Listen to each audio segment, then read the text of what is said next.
पर सही समझ रखा उन्होंने कि हिंदू कायर है, मर चुका। अगर हिंदू कायर ना होता, अगर हिंदू आक्रांताओं को ना बुलाते, अगर हिंदू जो है अपने धर्म को जानता, वेदों को मानता, वेदों के बताए रास्ते पे चलता, तो आज हमें ये इस तरह की बातें ना करनी पड़ती। शान से कहते किसका देश है? भारत आर्यों का देश है। हिम्मत नहीं होती किसी की आंख उठाने की भी। आर्यव्रत की तरफ को टुकड़े कर दिए भारत माता के, आर्यव्रत के टुकड़े कर दिए, भारत के टुकड़े कर दिए, बांट दिया भारत माता को। किसके कारण? तुम्हारे कारण हिंदुओं, तुम्हारे कारण। आज मेरे नौजवानों, आज तो जाग जाओ। क्या करोगे ज्यादा जी के? क्या करोगे बताओ? बेइज्जती से जी के क्या करोगे? क्या करोगे बच्चे भी पैदा करके कि वो बच्चे भी तुम्हें गाली देंगे कि हमारे पूर्वज कायर थे, कायर, जिन्होंने अपने मंदिरों की भी रक्षा नहीं कर पाए, अपने जो तथाकथित मूर्तियों की भी रक्षा नहीं कर पाए। न कर पाओगे तो आज बना रहे हो, राम मंदिर बना लो, लोकतंत्र है यहाँ। वो विषय ने बताया ना क्या कहा था, भूल गए कि मैं अपनी औलादों को भी कह के जाऊंगा कि बाबरी वंदित जो शहीद हुए उसको भूलना नहीं, भूलना नहीं। ये शब्द बोला हुआ है उसका कि जब हमारे कहने का मतलब, जब हम दोबारा से सत्ता में आएंगे, सबसे पहले बाबरी मस्जिद को बनाएंगे, राम मंदिर को फिर तोड़ेंगे, फिर तोड़ा जाएगा। बता रहा हूं आपको। क्या करोगे जी के मेरे नौजवानों? मैं नहीं कह रहा। जो देश का दुश्मन होता है, जो देश की संपत्ति को नुकसान पहुंचाता है, वो देश का दुश्मन होता है। लेकिन शांति के साथ में सब लोग इकट्ठे होकर तो दिखा सकते हैं कि आज हम सब एक हैं। जिसको चाहेंगे उसको सरकार बनाएंगे, वो सरकार बनाएंगे। आपको हमारी बात माननी है तो मानो, नहीं तो हम नए नौजवानों को हमारी जो है सत्ता सौंपेंगे, जो अपने दोबारा से अखंड भारत की बात करे, दोबारा से अखंड भारत बनाने की बात करे, उनके हाथ में सत्ता सौंपेंगे। जब हम एक हो जाएंगे, इकट्ठे हो जाएंगे। आज की तारीख में तो इतनी जनसंख्या है कि जिसको चाहे उसकी सरकार बना दे, जिसको चाहे उसकी सरकार गिरा दे। आज की तारीख में तो है, बस कमी क्या है? कमी एक है, सब हिंदू इकट्ठे हो जाए, एक हो जाए, एक बरगद का पेड़ बन जाए, सब उसकी छाया में आ जाए। पशु पक्षी इंसान सांप और सबसे प्यार करना तो जानता ही है हिंदू। आज हिंदू के जो वैसे ग्रंथ है, बाद में लिखे हुए भी ग्रंथ हैं, उनमें भी पाखंड तो है, लेकिन ये नहीं लिखा हुआ किसी जीव को मारो, किसी जीव की हत्या करो, किसी मुस्लिम को मारो, किसी ईसाई को मारो, कहीं नहीं लिखा हुआ, कहीं भी नहीं। पाखंड है, पाखंड है, लेकिन मारने की बात नहीं है कहीं भी।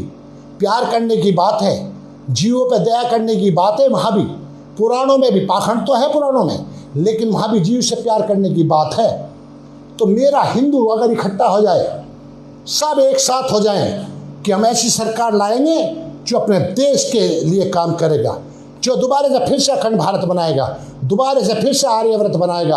और हम प्रतिज्ञा करते हैं कि हमारे धर्म ग्रंथ वेद हैं, जो परमात्मा का ज्ञान है, हम उसी को मानेंगे, उन्हीं को पालन करेंगे। बस इतनी सी जरूरत है मेरे नौजवानों, इतनी सी जरूरत है। और आपको वेदों की तरफ लौटना होगा।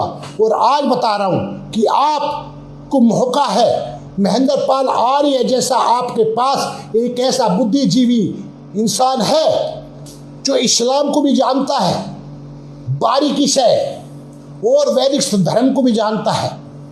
उसको आप प्लेटफार्म दें, इकट्ठे होकर दें, 1 रुपया इकट्ठा करके दें। अगर एक ज़्यादा नहीं कह रहा, मैं नहीं कह रहा 80 करोड़ 50 करोड़ हिंदू, सिर्फ 1 करोड़ हिंदू रोज 1 रुपया निकाले और उनको एक ऐसा प्लेटफार्म दे तहाँ जहाँ वे सिर्फ एक ही काम, आओ भैया शास्त्रार्थ करो, सबसे जो सत्य है मानेंगे। अगर कुरान सत्य है, आइए कुरान को अल्लाह का कलाम सिद्ध करिए, हम कुरान को मानेंगे। अगर आप बाइबल को सत्य का सिद्ध कर रहे थे, हम बाइबल को मानेंगे। अगर नहीं साबित कर पाए और वेद परमात्मा का ग्रंथ है तो हम सब वेदों को मानेंगे। आप सबको मानना पड़ेगा। ऐसा प्लेटफार्म है, देखे तो देख लो, करके देख लो, कोशिश कर लो मेरे नौजवानों। 1 रुपये में कुछ नहीं फर्क पड़ता।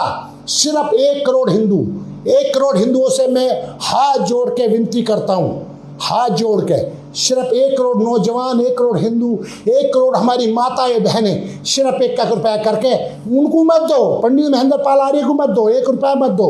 वो तो सूखी रोटी खा के भी खुश है, नमक की रोटी खा के भी खुश है। एक ऐसा प्लेटफार्म दे दो जहाँ से वो बोले, उसको पूरी सुविधाएं हो, उसको सिक्योरिटी हो, चूँकि बहुत हमले हो चुके हैं और आज भी रात दिन धमकी दी जाती है, तेरे काट देंगे, मार देंगे, काट देंगे, मार देंगे।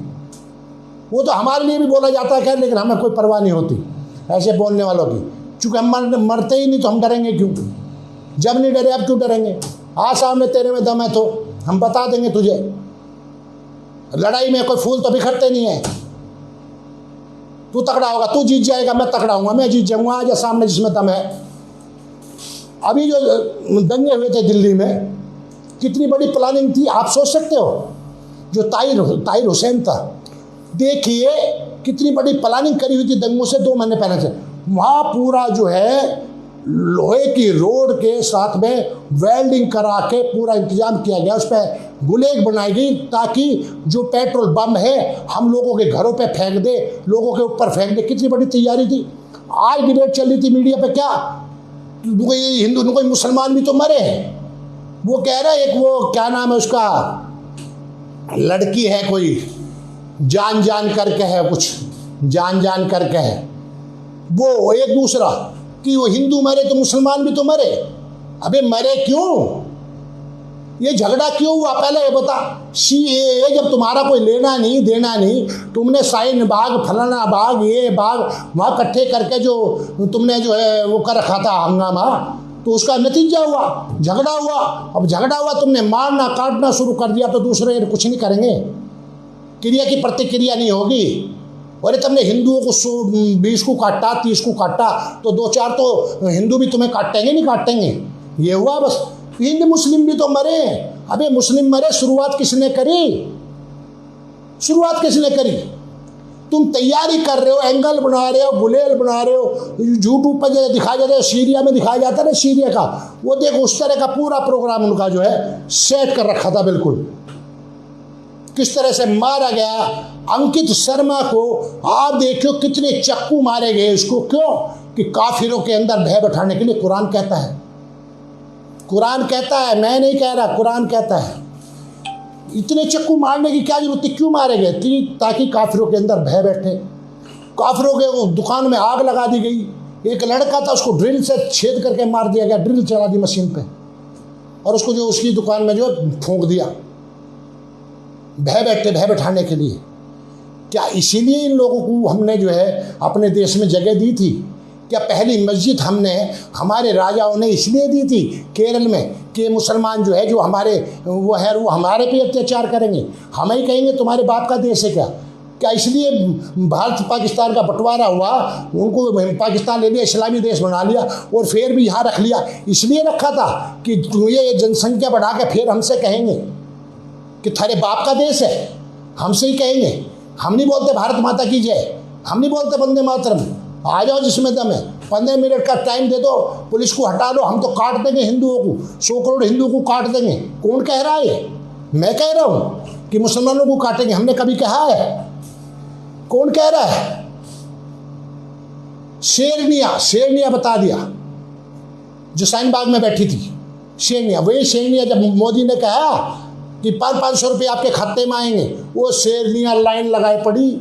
जियो कहते थे हम तो पेपर नहीं दिखाएंगे, सबके हाथ में पेपर और लाइन में लगाई पड़ी। बैंक से कह रही मैनेजर से, हमारे 500 रुपये आए, पैसे दे, हमारे 500 रुपये आए, पैसे दे। वो बोला भैया अभी नहीं आए, आ जाएंगे 1 आध दिन में, जब दे दूंगा। नहीं आ चुके। मोदी ने बोल दिया पैसे लगाने के लिए, सारे 500 रुपये निकालने के लिए सारे पेपर इनको आ गए।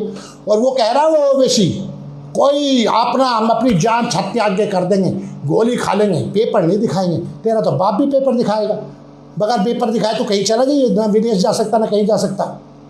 बगैर पेपर दिखाए तो वोट भी नहीं दे सकता, वोट भी बगैर पेपर नहीं दिखाए नहीं दे सकता। समझ गया? ये बोलने से बुद्धि होनी चाहिए, पहले बोलने से सोचने के लिए। कैसे दिखाते हो? बैंक में जाके कैसे पेपर दिखाने शुरू कर दिए? तो मैं ये कहना चाहता हूँ मेरे दोस्तों, आपको मौका है, एक प्लेटफार्म उस बुजुर्ग को, उस पंडित महेंद्र पाल आर्य को दे दो, सारे मिलकर इकट्ठे होकर पैसा मत दो, अपने आप इंतजाम करो, अपने आप वॉलंटियर रहो, अपने आप सब कुछ अपने हाथ में रखो। देखे तो देखो, आर्य समाज का कर्तव्य बनता है, लेकिन आर्य समाज ने ये काम नहीं किया। आर्य समाज चाहता तो उनसे काम ले सकता था, लेकिन आर्य समाज बात क्या है कि वो जो है गलत बात को बर्दाश्त नहीं करते, वो तुरंत पकड़ते हैं बात को, तुरंत पकड़ लेते हैं बात को, अब पकड़ के उनका विरोध करते हैं कि भाई गलत तो गलत है, और ये फिर चिढ़ जाते हैं, हमारी बात काट दी। जैसे मैंने अभी आपको कहा कि परमदेव ने अलग से निकाल के, जो आचार्य परमदेव जी ने अलग से निकाल के कह दिया कि जीव आत्मा जो है उसका आकार होता है। अरे भैया, दो ही चीज हैं, चेतन जो निराकार है इस दुनिया में, तीसरी चीज बता दो ना कोई। जिसका आकार होता है वो जड़ पदार्थ होता है। जीव का आकार नहीं होता। और दो ही चीज है, जीवात्मा और परमात्मा जो निराकार है, बाकी सब का आकार है।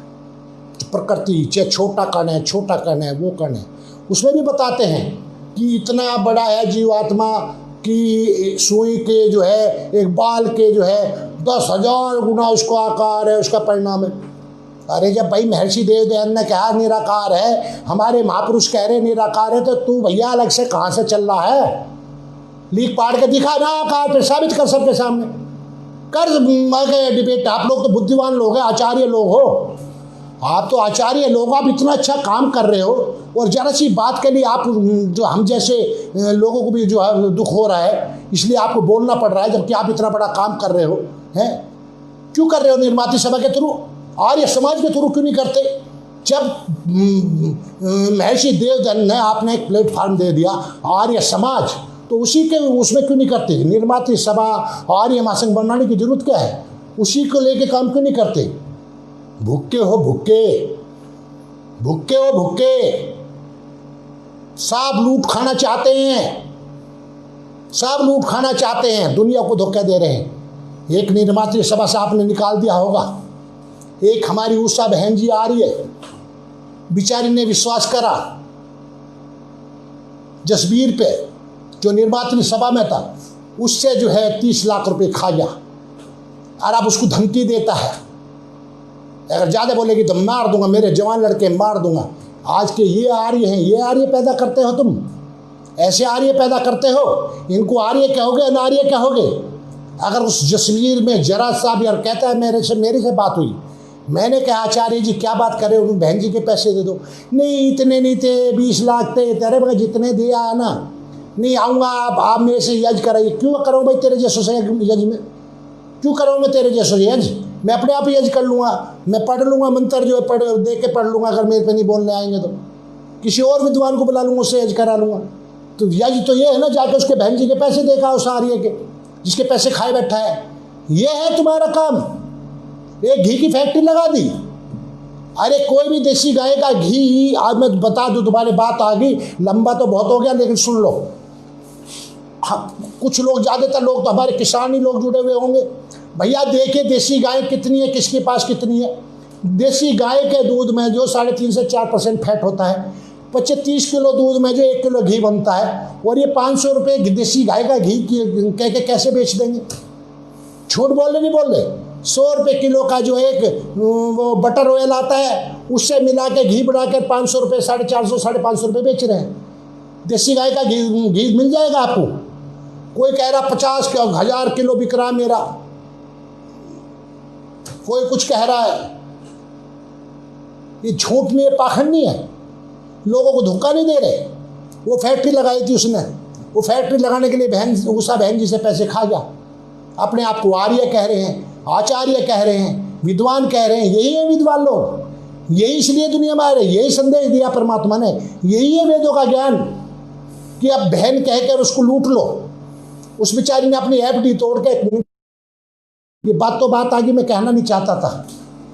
तो आचार्य परमदेव जी, मैं आपसे विनती करता हूं, आप इतना अच्छा काम करिए, कार्य करिए। आप इतने बुद्धिजीवी हैं, आपकी सोच ऐसी कैसे होगी? आप विद्वानों से शास्त्रार्थ करिए, वो सबको एक संदेश दीजिए, जो आर्य लोगों का सबको एक संदेश, अलग अलग संदेश जाएगा, तो आप आपस में द्वेष बढ़ेगा नहीं बढ़ेगा? जो एक संदेश है, जो वेदों का एक ज्ञान है, उसमें कोई परिवर्तन नहीं है, और आप वो लीक पाड़ के अलग चलोगे, दूसरे आर्य समाजी अलग चलोगे, तो क्या संदेश जाएगा दुनिया में।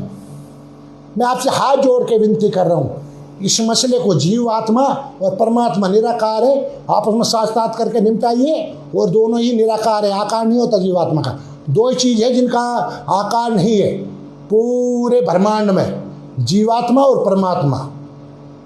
ठीक है, आप विद्वानों से साक्षात करिए, बहुत विद्वान है, उन्होंने प्रूफ भी दिया आपको, आप उनके प्रूफ को काट के दिखाइए। ये जो वीडियो गेम ना खेलिए, हमें चाहिए आपका शास्त्रार्थ। आचार्य परमदेव जी, विनती कर रहा हूँ आपसे, आपका शास्त्रार्थ और विवेकानंद परिव्राजक जी का शास्त्रार्थ आमने सामने, अग्निव्रत नैष्ठिक जी का जो है आमने सामने, हमें शास्त्रार्थ चाहिए आपका। हम तब उसको सुनेंगे, आप लोगों के शास्त्रार्थ को सुन के, तब हम सब जो जिज्ञासु हैं, आप लोग विद्वानों की बात सुनने के लिए, आप सब विद्वान लोग हैं, भाग न करें। निर्मात्री सभा ये कर रही, वो कर रही, सब आर्य समाज का बैनर तले एक इसमें काम करें। आप बहुत अच्छा काम कर रहे हैं, इसमें कोई दो राय नहीं, वो तारीफ के योग्य है। लेकिन अगर कोई गलत चीज़ बताएगा, गलत रास्ता दिखाएगा, तो क्या वो अच्छा कहलाएगा।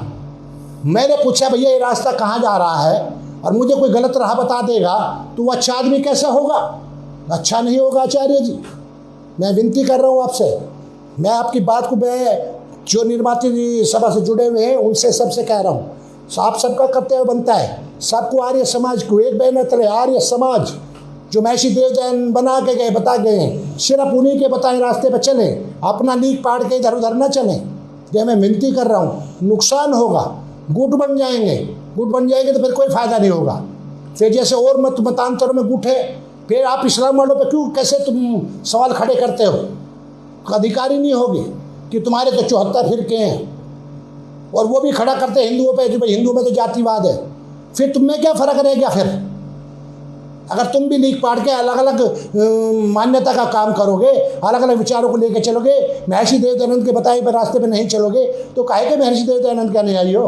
अरे तुम तो क्या मानव कहलाने वालों, तुम्हारा नाम पड़ा क्यों मनन करने वाला, उस महर्षि देवदयानंद का, तो तुम तो क्या, भारत तो क्या, पूरी दुनिया का मनुष्य ऐसा नहीं उतार सकता कभी भी। इसलिए भटको मत, उसके बताए रास्ते पे चलो, और हम जैसे अज्ञानियों को भी अपने साथ लगा के चलो, हमें भी उसके ज्ञान में, हमें भी सिखाते हुए चलो, और जो छोटे हमारी जो तांती आ रही उनको भी सिखाते साथ लग के चलो। गलत बात मत बताओ, गलत रास्ता मत दिखाओ। एक विद्वान कह रहा कुछ और दूसरा विद्वान कह रहा कुछ, जो महर्षि देवदयानंद ने बताया कुछ और तुम बता रहे कुछ, तो कंफ्यूज होंगे ना हम लोग। हम लोग वैसे भी जीवात्मा जो है, जीव जो अल्प ज्ञानी है, परमात्मा ही तो सब ज्ञानी है, और तुम हमें भी गुमराह कर रहे हो आपस में। हम कहाँ जाए, हम किससे पूछें। फिर आप विद्वान लोग हो, परमदेव जी आपसे पूछेंगे, हम अग्निव्रत नैष्ठिक जी से पूछेंगे, या और जितने हमारे विद्वान हैं उनसे पूछेंगे, हम कहाँ जाएं, हम शंका समाधान कहाँ करें अपना। हमारा क्या कसूर है, हम आपकी माने, उनकी माने, किसकी माने, बताइए।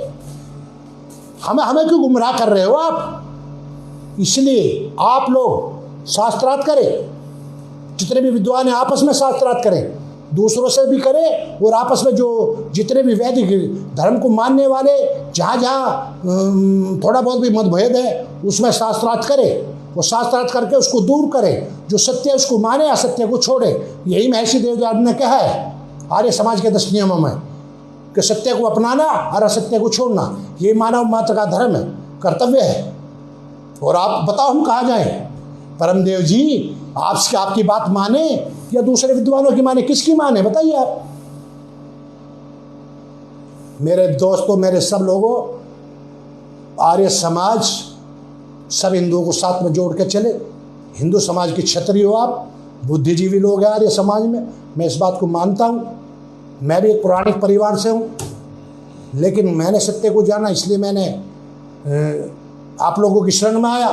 और जब आप लोगों की शरण में आके मुझे जानने का मौका मिल रहा है, तो फिर मेरे को गलत प्रभाव ना पड़े मेरे ऊपर, ताकि मैं भटक जाऊँ।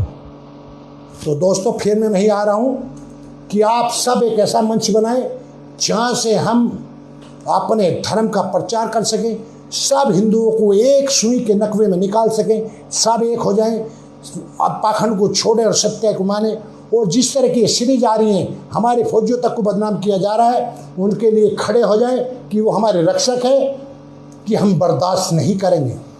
उनको तुम्हें देश में रहना है तो रहो, नहीं तो इस देश को छोड़ कर जाओ। तुम्हें अधिकार नहीं है मेरे देश को बदनाम करने का, मेरे देश की फौजियों को बदनाम करने का, मेरे देश की फौजियों की घरवालियों को बदनाम करने का, मेरी बहनों को, माताओं को बदनाम करने का तुम्हारा कोई अधिकार नहीं है। इस देश में रहना तो रहो, नहीं तो सरकारों से विनती कर रहा हूँ, मत मजबूर करो। क्यों हमें हत्यारा बनाते हो नौजवानों को? ये राजा का कर्तव्य है कि जो गलत काम करे उसको सख्त से सख्त सजा दे। हम लोगों का काम नहीं है, जनता का काम नहीं है, ये राजा का काम है। अपने कानून व्यवस्था के द्वारा उनको जो देश के गद्दार है, देश को तोड़ रहे हैं, या देश में जो है कि लोगों को दुख पहुंचा रहे, उनको कठोर से कठोर सजा दे, ये राजा का कर्तव्य बनता है। तो प्रधानमंत्री जी, आपका कर्तव्य है, हमें गुनाहगार ना बनाए। नहीं तो नौजवान गुनाहगार होगा तो उसके जिम्मेवार तुम होगे। नहीं तो जितने भी देश के गद्दार हैं, जो गलत बात कर रहे हैं, इसी भारत माता का खा रहे हैं, भारत माता को गाली दे रहे हैं, उनको उठा कर जेल में डालिए, दंडित करिए। जो भी हमारी सेना को, फौज को बदनाम कर रहे हैं, हमारे फौजियों को बदनाम कर रहे हैं, उनको उठा कर तुरंत जेल में डालिए। एक सेकंड भी नहीं रखिए। देश के गद्दारों को और इनको ऐसे लोगों को डालिए। और उसके लिए अगर नहीं डालते हैं तो मैं अपने हिंदू भाइयों से और सब देशवासियों से प्रार्थना करता हूँ, अपने सभी भाइयों से, सभी से, पूरे देशवासियों से, कि अगर आप सेना के मामले में तो एक हो जाओ। सेना की उन गद्दारों को जो इस तरह की बात कर रहे हैं, थोड़े से लालच में, पैसे कमाने के लालच में, उनको कठोर से कठोर दंड दें और इस देश से बाहर निकाल के फेंकें, बाहर निकाल के फेंकें।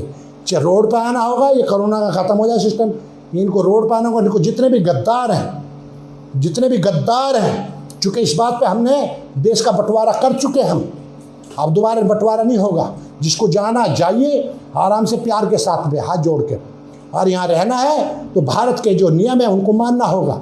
अरब के नियम यहाँ नहीं मान चले जाएंगे। आपको अरब के नियम मानने हैं तो अरब जाके मानिए, अरब में जाके मनाइए। ये नहीं चलेगा तुम्हारा देश भी ले लिया, बांटते जा रहे, और आप फिर कह रहे थारे बाप का देश है क्या? ये नहीं चलेगा। रह रहे हो यहाँ, त्योहार मना रहे हो अरब के, तब भी कुछ नहीं, कोई बात समझ क्या रखा है। तो इसलिए आपको तो मुझे कहने का अधिकार नहीं है, लेकिन मैं अपने हिंदुओं से तो कह सकता हूँ। आपको मुझे अधिकार नहीं है, मैं अपने हिंदुओं से तो लड़ सकता हूँ, अपने हिंदुओं को तो बोल सकता हूँ कि तुम ऐसा क्यों होने दे रहे हो, इकट्ठे हो जाओ, इकट्ठे। मेरे कौम के सरदारों, आपके हाथ में बात है। बरगद का पेड़ बनाओ, सब आपकी छाया में आए। जिस दिन चाहोगे आपकी सरकार होगी, इकट्ठे हो तो जाओ। किसी की हिम्मत नहीं होगी आपके सामने कोई टिक जाए। हमें किसी की जरूरत नहीं है, बस हमारा हिंदू एक हो जाए, हिंदू सुधर जाए, बस, और किसी की जरूरत नहीं है। तो मेरे प्यारे दोस्तों, मेरे अंदर का गुब्बार था, आपके सामने निकाल दिया है। मुझे बहुत तकलीफ़ हुई जब मैं देख रहा था वो मेरे फौज का अफसर मजबूरी में आके उसको जो है एक वीडियो बनानी पड़ी। मेरे अंदर से मेरे आग लगी, आग। आप लोगों ने भी वो वीडियो देखा होगा, आपके अंदर भी आग लगी होगी। क्या यही कर्तव्य है इस नचनियों का, इनको आप सबक नहीं सिखा सकते कि मेरे देश के जो उनकी औरतों को बदनाम कर रहे हैं, कि फौजियों की औरतें ये काम करती हैं कि अपने आदमी की एब्सेंट में उनकी वर्दी पहना के दूसरों लोगों से के साथ में जो है गलत काम करती हैं। क्या यही संदेश देना चाहते हैं ये फिल्मों वाले? ये सब आपकी, हमारी सबकी गलती है। इनकी हिम्मत होगी, कांप उठेगी, कांप। यही काम इस्लाम के लिए क्यों नहीं करते हैं? जितने भी खान हैं हिंदुओं पे पिक्चर बनाते हैं। अबे हराम ख्वारो, इस्लाम पे बना के दिखा दो, मोहम्मद साहब पे बना के दिखा दो, तुम्हारे में दम नहीं है, हराम के पिल्ले। दोस्तों, क्षमा चाहता हूँ, जितना बोलना था बोल लिया। अब आप पे निर्भर है, आपके ऊपर बात है। मुझे कमेंट में बताएं, अगर सही है तो बताएं, और गलत है तो जो मैंने बोलना था बोल दिया। सभी को मेरा हाथ जोड़कर प्रणाम। जो प्रणाम करने वाले हैं सभी को मेरा नमस्ते। भारत माता की जय। वंदे मातरम। भारत माता की जय, वंदे मातरम। अखंड भारत बना के रहेंगे, बना के रहेंगे, बना के रहेंगे।